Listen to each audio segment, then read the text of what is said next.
The relationship with Tris and Four was really fun to play in the first movie, and we get to kind of take that to a deeper level on the second, because obviously they're a couple in the second movie, and they're in love, but at the same time they're in the throes of the beginning of a relationship, so they don't know each other that well, and Four has kept secrets from her, and she's kept some secrets from him, which causes some kind of tension in the relationship.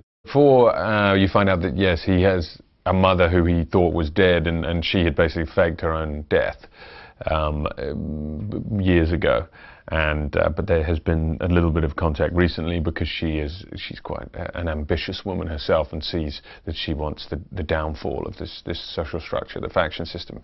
She wants to see it, evaporate, basically.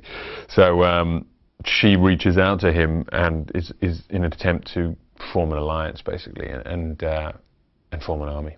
In the first movie, the setup really is you find out again about this, this part of society which is on the fringes. The kind of, you're led to believe the failures, but they're not really. At the end of the day, they're just people who haven't fitted in for whatever reason, but they feel very kind of betrayed by the system. They've been kind of pushed out, and they're almost homeless. But in the years preceding the film, what's happened is they've slowly gained in numbers and gained in strength. So when we enter their faction system, we see that it's actually very well organized and complex. New personalities are always good for kind of mixing things up.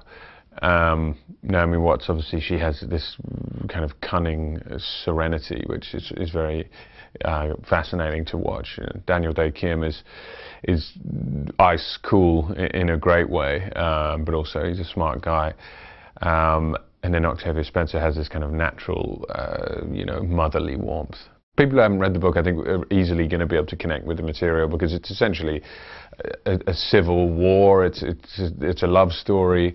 It's an action adventure, and this one really doesn't stop from the moment the movie begins. The pace is very, very high until the moment the credits roll. The 3D element is exciting that it's being used, because not only are the audiences going to feel more immersed within the story and more part of it, but also some of these really ambitious sequences are going to be very impressive. Some of these fear simulations and some of the action sequences are going to be, even more impressive in 3D.